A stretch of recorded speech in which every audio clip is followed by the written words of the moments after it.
우리는 지난 2주 동안 오늘 누가복음 15장 본문을 가지고 함께 말씀을 나누었습니다. 아버지의 마음을 이해하지 못하고 아버지의 재산을 다 물려받고 허랑방탕하며 육신의 죄를 범했던 둘째 아들, 매우 어리석은 마음을 갖고 그는 삶을 살아가다가 뒤늦게 깨닫고 아버지 앞에 돌아오죠. 감사한 것은 아버지는 그 아들의 허물을 용서하고 넓고 깊은 마음으로 받아줍니다. 그리고 살진 성화기를 잡고 잔치를 배설하고 온 집안의 축제 모되기로 만들면서 아들을 다시 시작할 수 있는 기회를 주시게 됩니다. 집안의 잔치 분위기가 된 거죠. 근데 문제는 큰아들의 등장으로 말미암아 이 집에 반전이 생기게 됩니다. 큰아들이 밖에서 가만히 들어보니까 잔치 소리가 나고 집안에 웃음소리가 나서 가만히 그 이유를 알고 보니 동생이 다시 돌아온 거죠. 형 입장에서는 이 모습을 보고 받아들이기 어려웠고 또 이해할 수 없었던 겁니다.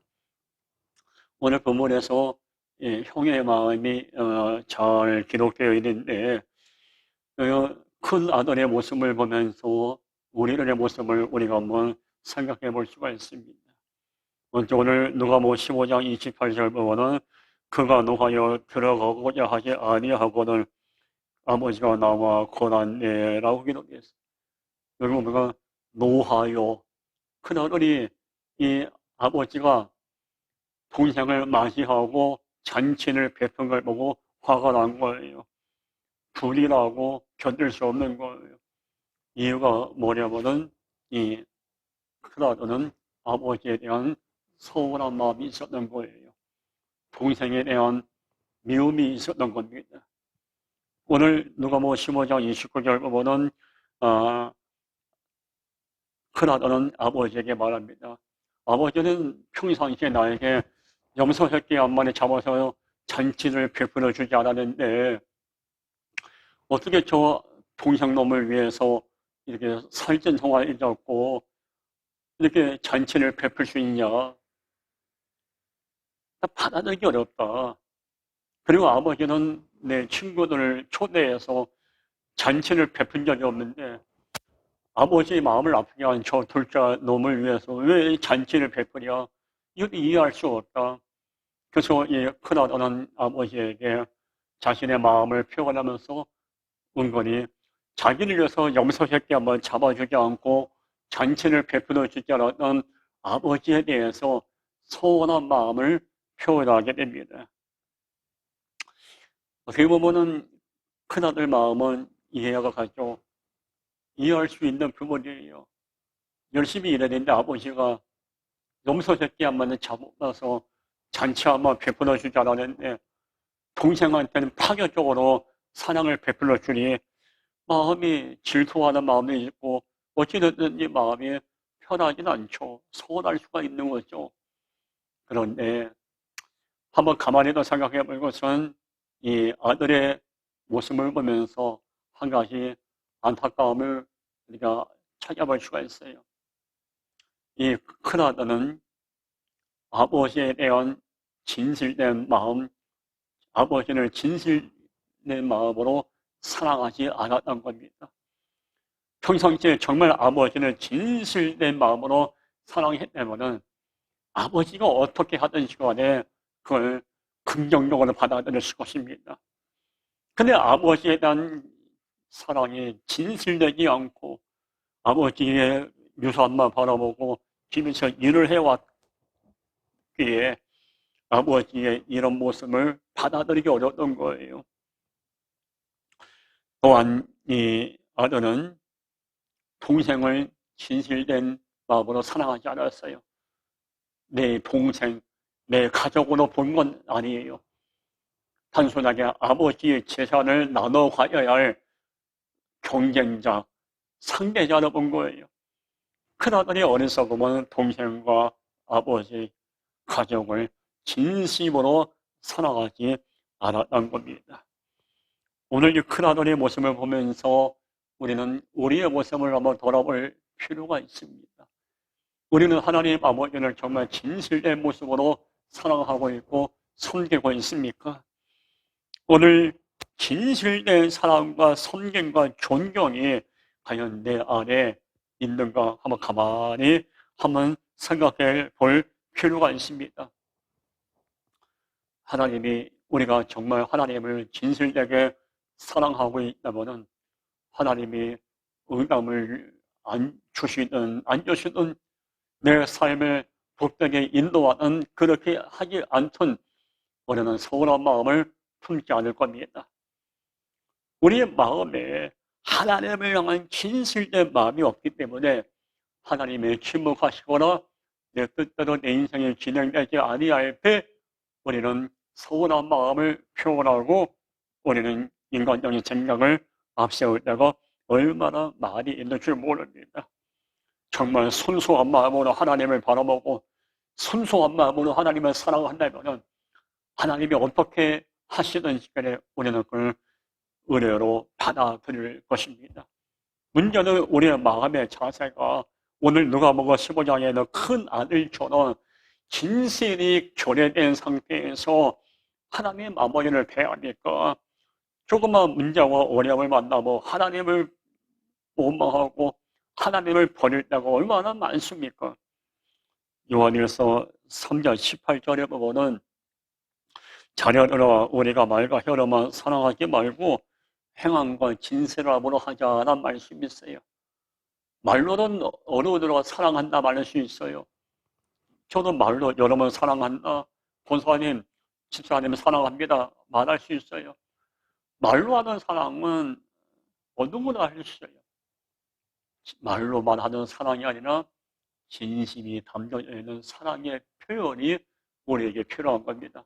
계산하지 않고 뭔가 객관을 바라지 않고 정말 순수한 마음으로 그리스도의 사랑을 나누는 이 모습이 우리에게 필요한 거예요. 저는 예전에 어느 교인이 저에게 많은 사랑을 베풀어 주신 적이 있었어요. 그분은 간혹 가다가 반찬도 해 주시고 또 많이 은혜를 베풀어 주셨어요.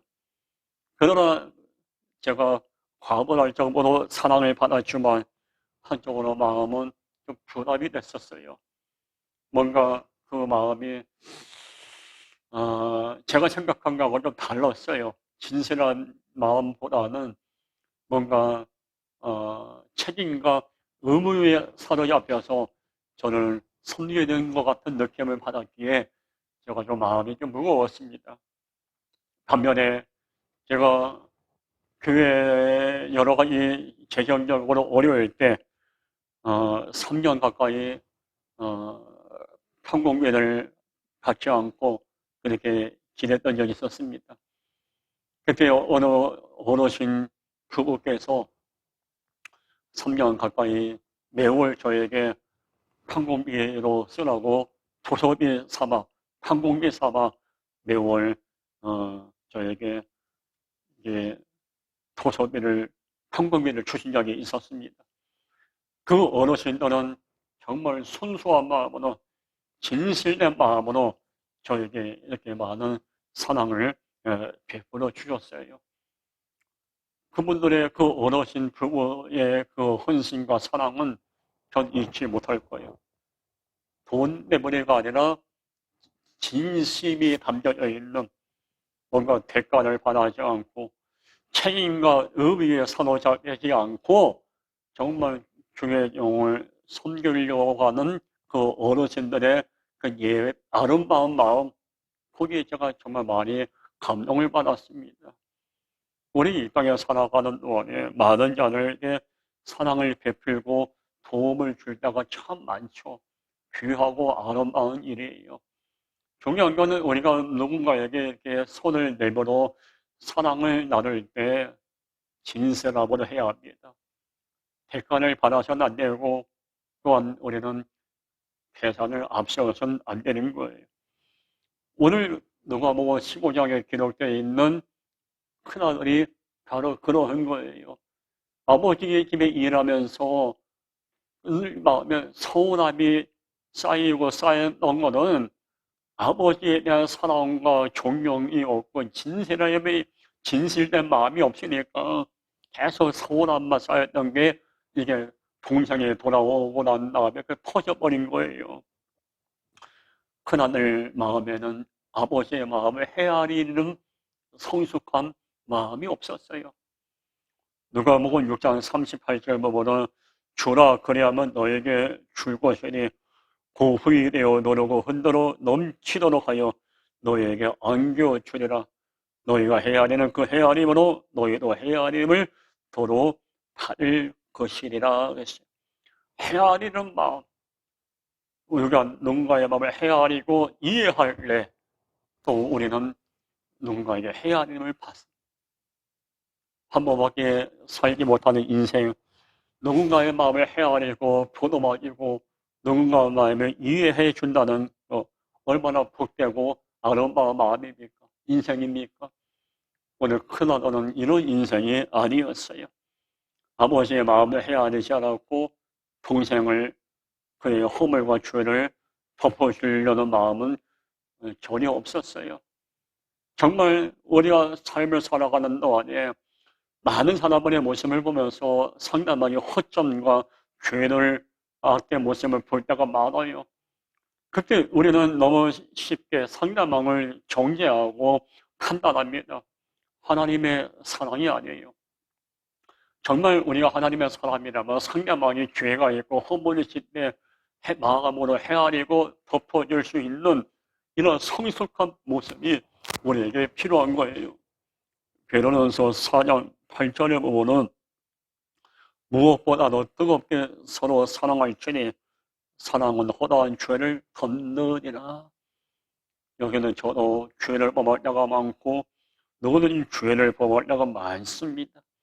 상대방의 죄를 범하면 끝이 없는 거예요. 그러나 그 상대방의 죄를 덮어줄 수 있는 이 마음 얼마나 중요합니까? 잠언 10장 12절에 미움은 다툼을 일으켜도 사랑은 모든 허물을 가리누리라.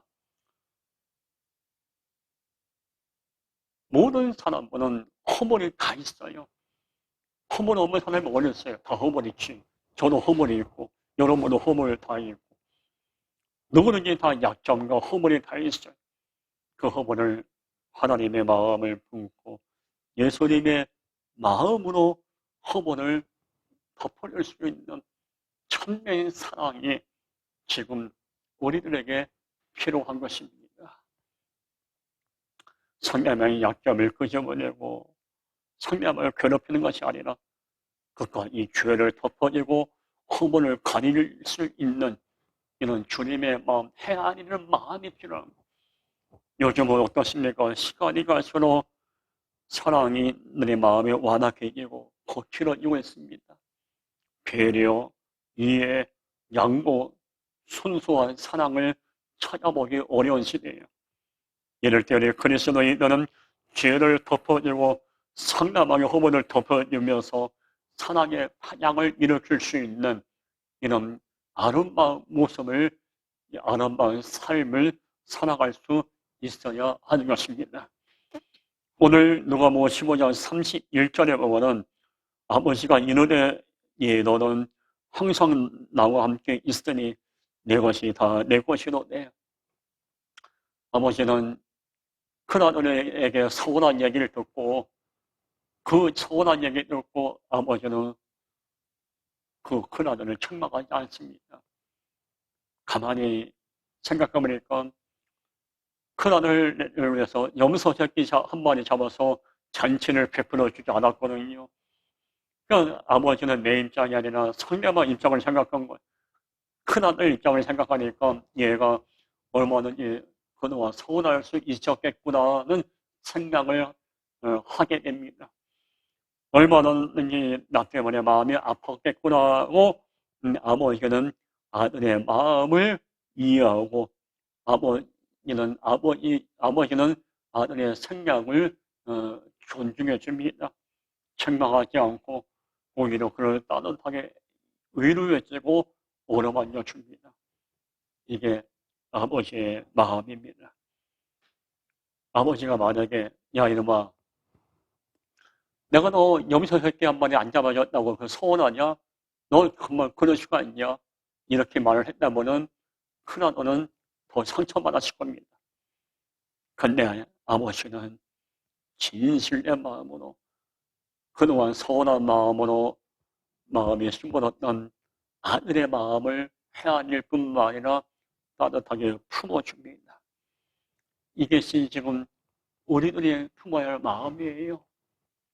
요즘은 대립과 갈등의 바람이 얼마나 심하게 불어오고 있습니까?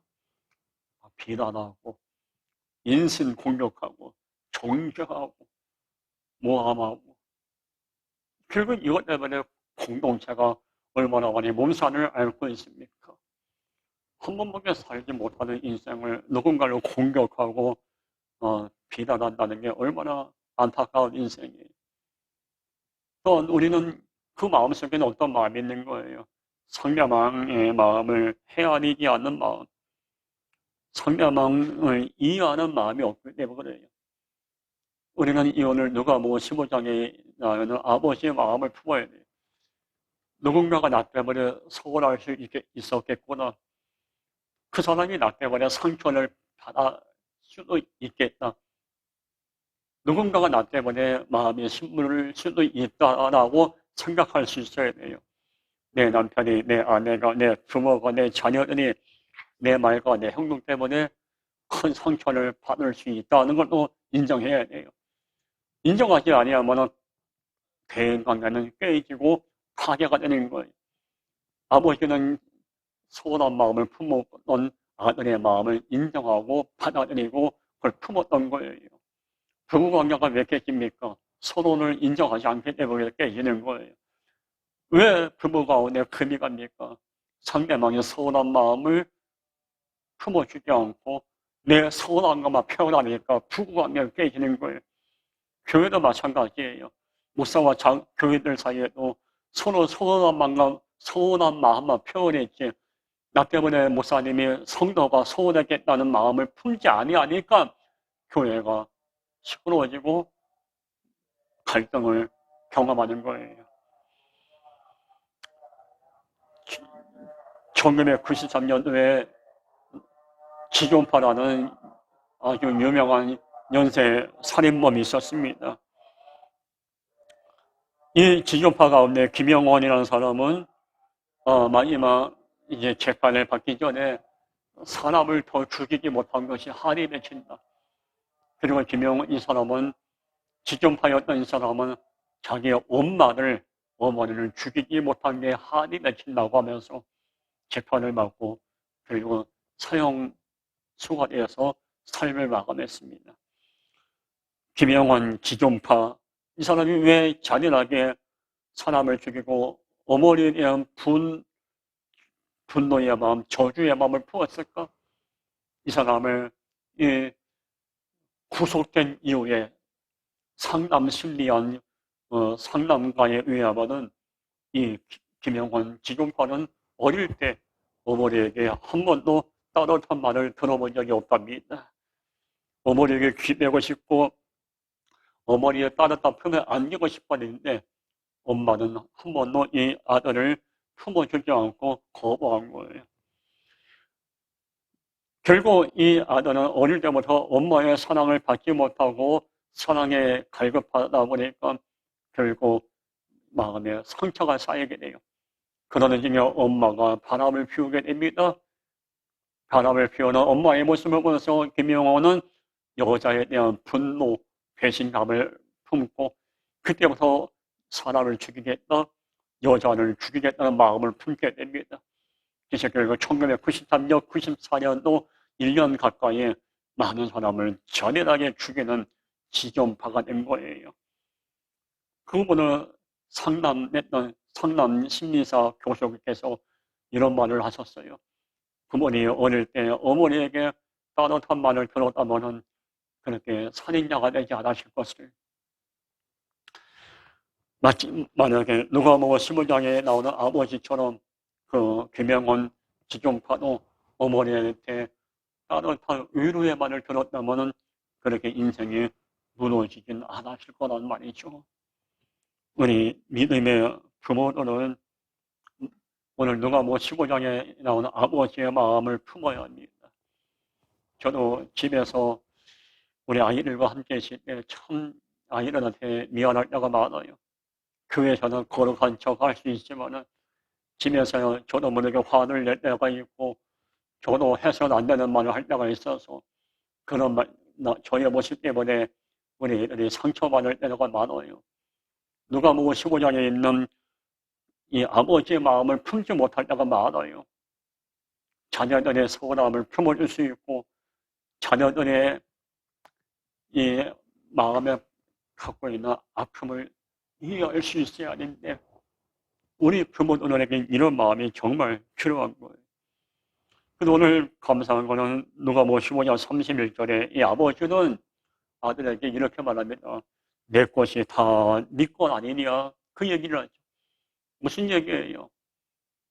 내가 너에게 재산을 다 나눠주려고 계획하고 있고 언젠가 내가 죽으면 때가 되면은 내 재산이 다 네 거 아니냐?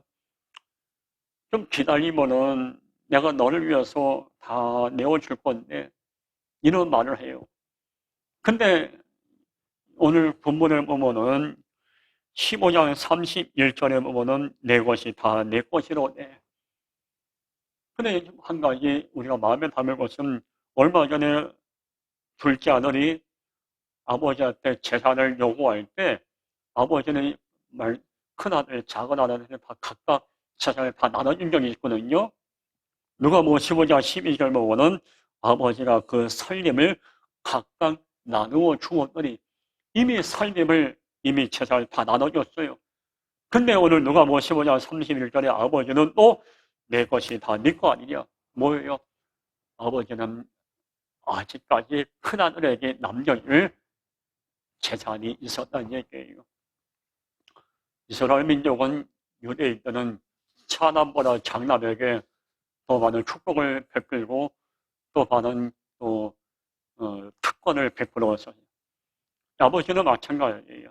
편애하는 것이 아니라 둘째 아들보다 큰아들 위해서 얼마 전에 재산을 다 나눠주시면 또 다른 재산을 나눠줄 재본을 좀 준비하고 때가 되면 줄 계획을 갖고 있었던 겁니다.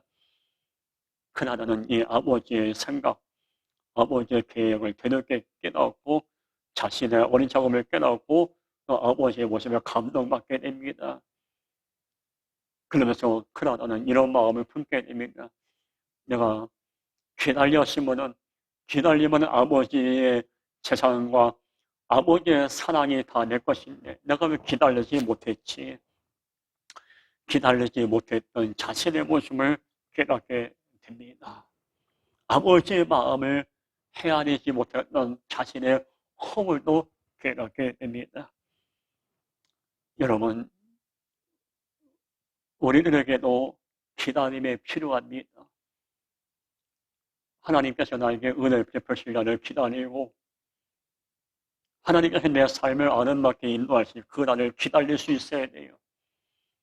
시편 37편 7절에 여호와 앞에 잠잠하고 참고 기다리라 했어요.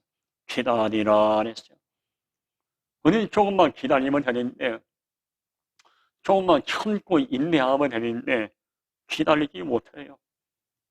빨리 응답이 임해야 되고 빨리 문제가 해결돼야 하고 조급한 마음이 앞서서 몸으로 마음으로 죄를 범할 때가 얼마나 많이 있습니까? 우리 하나님은요, 하나님을 믿고 기다리는 자에게 반드시 은혜를 베풀어 주시는 분이에요. 실망을 주시는 분이 아니에요. 하나님을 믿고 기다리는 자에게 하나님은 풍성하게 인도하고 넘치도록 축복을 주시는 분이에요. 기다려야 돼요. 아직까지 손에 잡히는 거 없고 눈에 보이는 거 없어도 하나님이 역사하시 그때를 믿음을 갖고 기다려야 돼요. 하박국 2장 3절에 이 무시주는 정한 때가 있나니 그 종말이 속히 이르겠고 결코 거짓되지 아니하리라. 비록 더딜지라도 기다리라. 지체되지 않고 반드시 응하리라. 하박국 2장 3절에 보면 더딜지라도 기다리라 했어요. 시간이 걸려도 기다리면은 반드시 응하리라 분명히 말씀하고 있어요. 여전히 문제가 풀어지지 않아도 좀 더뎌도 기다리고 기도하다 보면은 반드시 응답이 임하는 거예요. 내 삶이 문제가 해결되지 않고 무거운 짐으로 힘든 시간을 보내고 있다 해도 하나님이 역사할 때를 믿고 기다리면은 반드시 응답이 임하는 거예요. 문제는 우리 마음속에 기다림의 마음이 없는 거예요. 새벽 기도 일주일 하면 빨리 응답이 임해야 되고, 금식 기도하면 다음날 응답을 받아야 하고, 너무 급해요. 하나님은 우리의 생각을 뛰어넘어서 우리의 생각을 뛰어넘어서 놀라운 방법으로 삶을 인도하시고 은혜를 베풀어 주시는 분이에요. 그때 하나님이 역사하실 때, 하나님이 하늘 문 열어주실 그때가 언제인지 모르지만은 기다리는 수 있는 이 마음의 자세가 필요해요. 아브라함은 75세에 아들을 주시겠다는 약속을 받고도 기다리지 못하고 이스마엘을 낳았어요. 가정에 큰 이것 때문에 고통을 당했어요. 아브라함이가 기다렸다면은 이스마엘과 이삭이 서로 상처를 주고받지 않았을 것입니다. 여러분, 여전히 마음이 분주하고 삶이 아름답게 진행이 되지 않아도 기다려 보십시오. 하나님은 당신을 믿고 기다리는 자에게 우리가 생각한 것 그 이상으로 역사하시고 존귀하게 우리의 삶을 인도하실 것입니다. 작은 아들은 재산을 허랑방탕하고 탕진하고 아버지의 마음을 아프게 하고, 큰 아들은 아버지의 기쁜 뜻을 품지 않았어요. 아버지는 그 두 아들 때문에, 큰 아들, 작은 아들 때문에 마음이 아팠습니다. 상처를 많이 받았어요. 그렇다고 아버지는 큰 아들, 작은 아들에게 똑같이 상처 주지 않았어요. 오히려 상처받지 않고 사랑으로 품었고 또 이해했고 또 기다렸던 기다림의 필요성을 알려주었어요. 진정한 사랑은 상처받았다고 상처 주는 게 아니에요. 상처를 받았지만 품고 이해하고 또한 그의 삶을 어루만져 줄 수 있어야 돼요. 저도 한때 작년에 많은 공격을 받고 인간적으로 상처가 되는 일들이 많았어요. 그때 제가 품었던 말씀이 바로 이 아버지의 마음이에요. 그분들의 상처였다고 똑같이 상처 주지 말자. 나를 몰아세운다고 똑같이 몰아세우지 말자. 그분들이 내 모든 것들을 나를 비난한다 해도 비난하지 말자. 그런 마음이 있었기에 마지막 고별 설교할 때 고별 설교하는 날까지 한 번도 해명하지 않고 변명하지 않고 내 말 하지 않았습니다. 그리고 마지막 고별 설교할 때도 한 번 한마디 해명하지 않고 교회와 성도들을 축복하며 마지막 고별 설교하고 사임하고 나왔습니다. 상처받았다고 상처를 준다면 똑같이 상처받은 거예요. 누군가가 나를 힘들게 한다 할지라도 누가복음 15장에 있는 아버지처럼 품어주고 이해하고 불쌍히 여기고 오르만져 줄 수 있는 이런 아버지의 마음을 우리가 품어야 할 것입니다. 비난과 정죄의 바람으로 오염돼가고는 이 시대가 아버지 같은 마음을 무장하는 그리스도인들이 많이 일어난다면 이 땅은 더 이상 무너지지 않을 것이며 이 땅은 회복될 것입니다. 인신 공격으로 상대방을 죽여내는 이 시대에 우리 그리스도인들이 아버지의 마음을 품는다면 이 땅은 다시 사랑의 바람이 불어오고 대립과 갈등은 물러갈 것입니다. 공동체는 회복될 것입니다. 우리 모두 아버지의 마음을 품기 바랍니다.